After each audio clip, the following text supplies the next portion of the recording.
Assalamualaikum warahmatullahi wabarakatuh. Alhamdulilladzi nahmaduhu wa nasta'inuhu wa nastaghfiruh wa na'udzu billahi min shururi anfusina wa min sayyiati a'malina may yahdihillahu fala mudilla lahu wa man yudlil fala hadiya lahu. Asyhadu an la ilaha illallah wahdahu la syarika lahu wa asyhadu anna Muhammadan abduhu wa rasuluhu alladzi la nabiyya ba'dah. Allahumma shalli wa sallim wa barik ala Muhammad wa ala alihi wa ashabihi ajma'in. Amma ba'd. Hadirin sahabat-sahabat Facebook yang berbahagia, untuk kali ini saya akan menyampaikan, mungkin ini dianggap sebuah nasihat atau ini dianggap sebuah belajar kita untuk berpikir bagaimana dalam situasi COVID-19 di bulan Ramadan ini. Mungkin tidak salah kalau saya menyampaikan sedikit tausiah untuk bisa dikonsumsi kita bersama. Semoga kita menjadi orang-orang pilihannya, yaitu la'allakum tattaqun. Kesempatan ini akan saya sampaikan ada 4 ciri-ciri orang yang dibenci oleh Allah Subhanahu wa taala, atau 4 ciri-ciri orang yang celaka.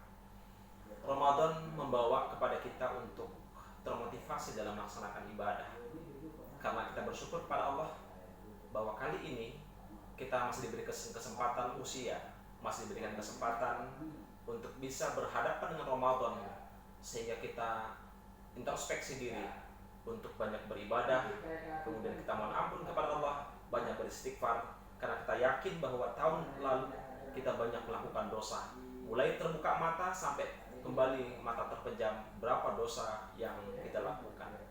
Kadang-kadang kita lupa dengan dosa-dosa yang terdahulu yang kita lakukan. Hablum minanas, mungkin kita banyak melakukan dosa pada sesama manusia. Sosial bermasyarakatnya kita banyak mungkin bermasalah, dengan tetangga kita bermasalah, dengan sekeliling kita bermasalah, tapi kita kadang-kadang melupakan dosa-dosa terdahulu kita, sehingga kita menganggap bahwa dosa terhilang begitu saja, padahal dosa terdahulu tercatat di sisi Allah Subhanahu wa taala.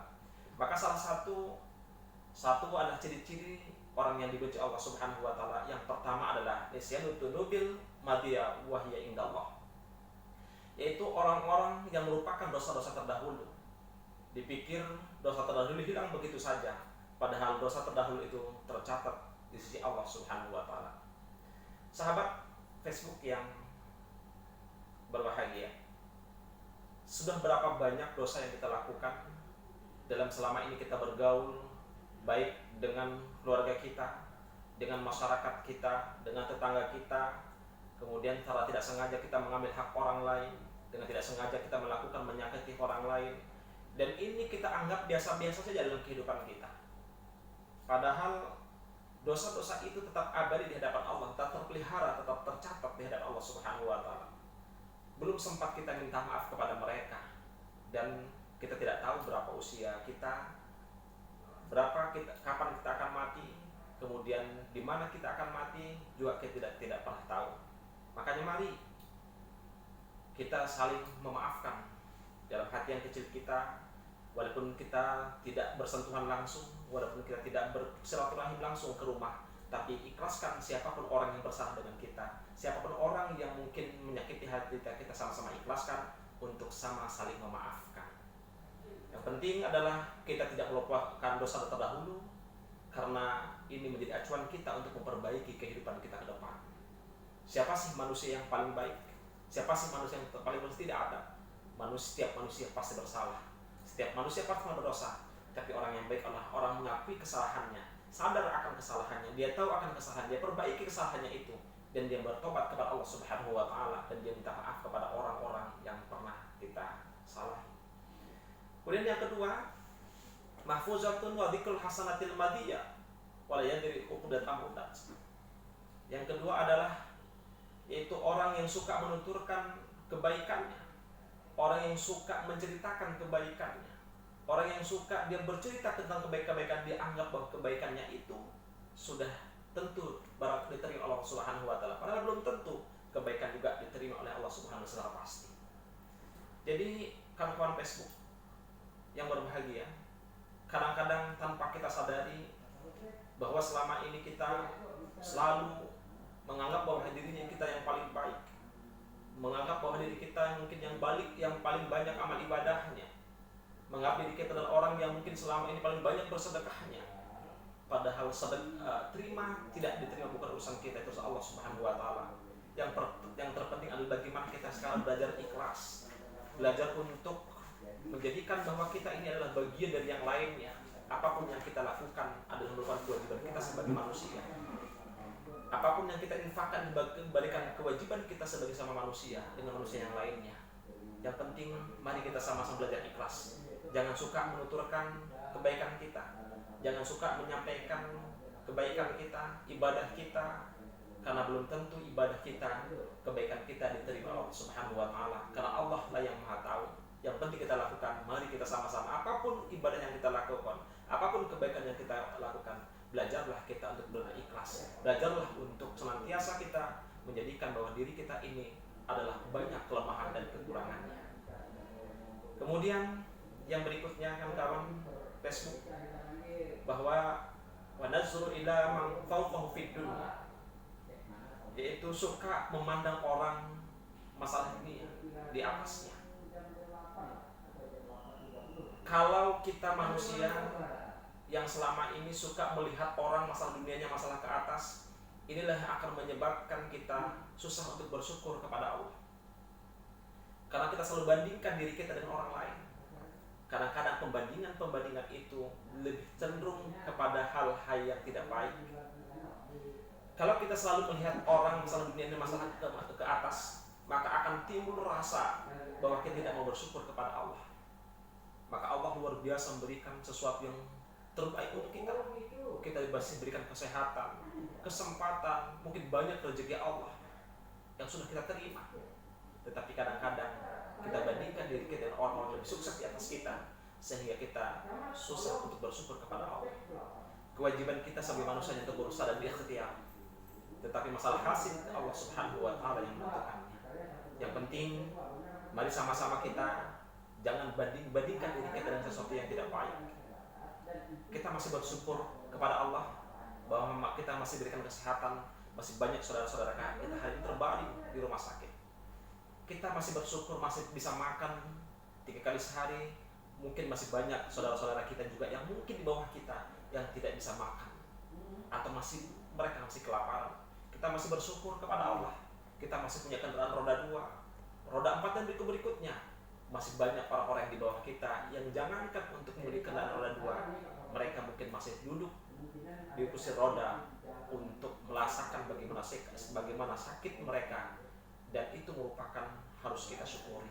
Artinya apa, kawan-kawan? Dengan seperti ini, dengan apa yang kita usahakan, dengan sesuatu yang ada di kita ini, mari sama-sama kita syukuri. Jangan melihat ke atas masalah dunia, tapi lihatlah ke bawah, karena masih banyak orang-orang yang di bawah kita yang wajib kita syukuri sebagaimana kita adanya hari ini. Kemudian yang berikutnya adalah wa nazul ila man dunam fiddin. Tetapi kadang sebaliknya, kalau masalah agama orang selalu melihat ke bawah. Padahal apa? Padahal masalah agama seharusnya kita melihat ke atas. Sehingga apa? Termotivasi kita untuk meningkatkan kualitas ibadah kita. Juga selama ini pembandingnya masalah agama juga hal-hal pembandingnya pada sesuatu yang tidak baik. Bagaimana kita ingin meningkatkan kualitas ibadah kita kalau seandainya kalau masalah agama juga kita tak masih melihat ke bawah? Atau dengan bahasa lain, saya masih bersyukur karena saya masih bisa melaksanakan sholat 5 waktu. Teman-teman saya, mereka sholatnya masih centang perenang. Juga mengatakan yang centang perenang, saya masih bersyukur masih sholatnya centang perenang. Ada sahabat saya, kawan-kawan kita, saudara kita yang sholatnya hanya setiap hari Jumat. Dia juga mengatakan seperti itu. Saya masih bersyukur sholatnya masih hanya sholat Jumat. Ada teman saya, sholatnya hanya setahun sekali. Dan berikutnya, dia bandingkan diri kita masalah ibadah itu dengan orang lain, masalah kualitasnya di bawah kita. Sehingga bagaimana kita meningkatkan kualitas ibadah kita kalau pembandingnya itu adalah melihat di bawah kita. Kalau masalah agama, justru ketika masalah agama seharusnya kita harus melihat ke atas. Kenapa orang lain bisa 5 waktu melaksanakan sholat berjamaah di masjid, kita justru hanya melaksanakan sesuka hati kita, centang perenang, sehingga termotivasi untuk melakukan seperti orang lain melakukan ibadah seperti itu. Kenapa orang lain bisa melaksanakan sholat di waktu, dilaksanakan sholat rawatib dan lainnya dan sebagainya, sholat yang lainnya? Kenapa kita tidak? Padahal sama-sama kita ciptaan Allah Subhanahu wa Ta'ala, sama-sama kita punya akal, kitab yang sama. Artinya apa? Motivasi kita yang masih melihat masalah ibadah ke bawah, yang motivasi kita yang kurang, keyakinan kita yang kurang, sehingga kita selalu membandingkan diri kita dengan sesuatu di bawahnya. Kalau masalah agama, kalau masalah dunia, kita selalu bandingkan diri kita dengan orang yang di atasnya. Sehingga apa? Masalah dunia kita susah untuk bersyukur kepada Allah. Kalau masalah agama, kita selalu susah untuk meningkatkan kualitas keilmuan kita, kualitas ibadah kita, maka kita menjadi selalu orang-orang yang tertinggal. Hadirin sahabat Facebook yang berbahagia, semoga di bulan suci Ramadan ini kita menjadi orang-orang yang selalu bersyukur kepada Allah, menjadi orang-orang yang selalu meningkatkan ibadah, kualitas ibadah kita bertambah, dan orang-orang yang selalu bisa berbagi dengan orang lain, orang-orang yang selalu istiqomah di dalam kehidupan beragama ini. Walaupun kita mungkin silahkan pelaksanaan ibadah dimanapun, di rumah maupun di masjid, yang penting bagaimana rutinitas kita, kualitas kita tingkatkan yang lebih baik. Semoga kita semua menjadi orang-orang pilihannya, jadi orang-orang yang bertakwa, menjadi orang-orang yang dibutuhkan orang lain. Ma matafat al-mu'amadu ghaib wala kasalat yang tafiha. Yang lalu biarlah berlalu, yang lalu jadikan acuan hidup untuk masa yang akan datang, yang lalu jadikan pelajaran untuk kedepannya. Yang akan datang kita tidak pernah tahu menjadi apa, yang akan datang kita tidak pernah tahu apa yang terjadi sama diri kita. Tapi hari ini adalah menentukan masa depan kita. Hari ini adalah masa depan kita untuk sampai yaumil akhir nantinya. Semoga kita menjadi orang pilihannya, yaitu la'allakum tattaqun. Demikian tausiah singkat yang kami sampaikan. Semoga ini bermanfaat untuk kita semua. Akhirul kalam. Assalamualaikum warahmatullahi wabarakatuh.